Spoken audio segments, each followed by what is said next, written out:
સુરતમાં ડ્રેનેજમાં પડી જતા બાળકના મોતને લઈને તંત્રની કાર્યવાહી. મહાપાલિકાના કમિશનરે 4 અધિકારીઓને ફટકારી શોકોઝ નોટિસ. કાર્યપાલક ઇજનેર તેજસ પટેલ, ડેપ્યુટી ઇજનેર નીતિન ચૌધરીને નોટિસ ફટકારાઈ.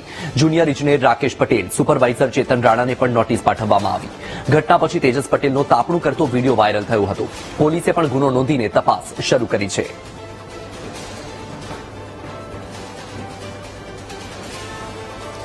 તો સુરતમાં 2 વર્ષનું બાળક કે જે ડ્રેનેજ લાઇનમાં પડી ગયું હતું અને તેને લઈને હવે કાર્યવાહીનો ધમધમાટ શરૂ થઈ ગયો છે. 4 અધિકારીઓને શોકોઝ નોટિસ આપવામાં આવી છે. આપને જણાવી દઈએ કે જે કાર્યપાલક ઇજનેર છે તેજસ પટેલ, જે સમયે ડ્રેનેજ લાઇનનો નકશો માંગવામાં આવ્યો હતો તે સમયે નકશો લેવાની જગ્યાએ તાપણું કરવા માટે બેસી ગયા હતા. એક તરફ 2 વર્ષનું બાળક જે જિંદગી અને મોતની સામે ઝઝૂમી રહ્યું હતું, એક એક ક્ષણ તેના માટે મૂલ્યવાન હતી અને તે સમયે તેજસ પટેલ ઘટનાની ગંભીરતાને સમજ્યા વિના તાપણું કરવા માટે બેસી ગયા હતા અને હવે એ જ મામલે કાર્યવાહીનો ધમધમાટ શરૂ થયો છે.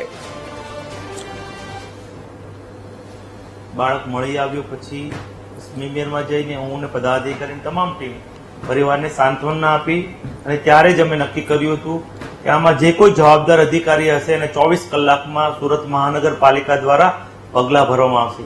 આજે સવારે કમિશનર શ્રી દ્વારા 4 અધિકારીને શોકોઝ નોટિસ આપી દેવામાં આવી છે.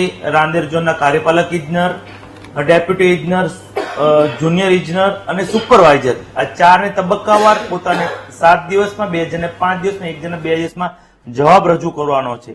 આ જવાબના અંતે પણ કોઈ બીજા અધિકારીઓ આમાં એની ભૂમિકા હશે તો એની જવાબદારી પણ આવનાર સમયમાં ફિક્સ કરવામાં આવશે.